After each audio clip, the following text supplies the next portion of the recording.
رسول اللہ وقد علموا، کہتے ہیں کہ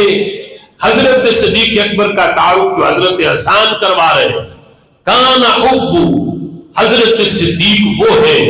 جو رسول اللہ کے محبوب ہیں۔ محب ہونے کا منصب تو سارے صحابہ کو حاصل ہے، لیکن محبوب ہونے کا منصب یہ کسی کو حاصل ہے کہ جو صحابی ہو کے رسول اللہ کے محبوب ہو۔ فرمایا وہ حضرت صدیق اکبر رضی اللہ تعالی عنہ ہیں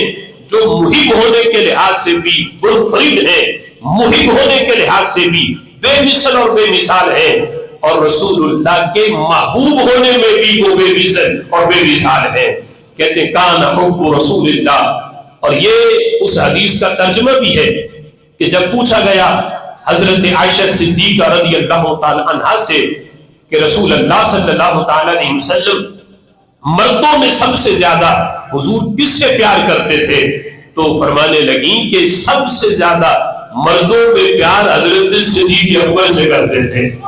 صدیق اکبر، اور خواتین کے لحاظ سے پوچھا تو سیدہ کائنات حضرت فاطمہ الزہرا رضی اللہ تعالی عنہا کا ذکر کیا، حالانکہ آپ خود حضور کی زوجہ محترمہ ہے، اپنا نام نہیں لیا، محبوب خدا ہے، لیکن جب پوچھا عورتوں میں سب سے زیادہ پیار کس سے تھا، فرمایا اپنی شہزادی فاطمہ الزہرا سے تھا۔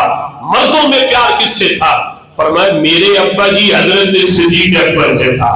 رضی اللہ تعالی عنہ۔ اور اسی کا ترجمہ حضرت حسان کہتے ہیں وَقَانَ حُبُّ رَسُولِ اللَّهِ صلی اللہ علیہ وسلم وَقَدْ عَلِمُوا، کہتے ہیں یہ میں نہیں کہتا، قد علموا، سارے صحابہ جانتے ہیں کہ رسول اللہ کا محبوب کون ہے۔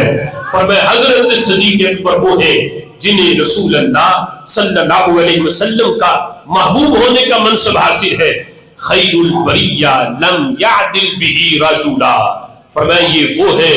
اور تو اور کبھی حضور نے بھی کسی اور صحابی کو ان کے برابر بھی شمار نہیں کیا۔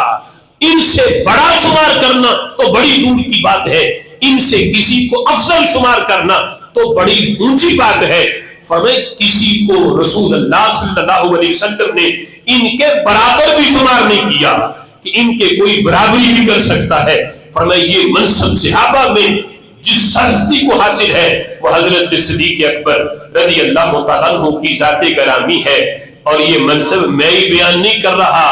یہ منصب میرے محبوب نے حضرت صدیق اکبر کو عطا فرمائے۔ اب حضرت حسان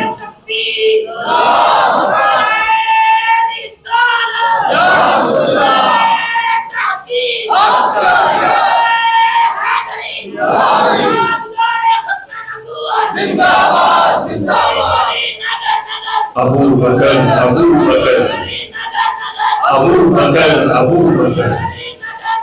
ابو بکر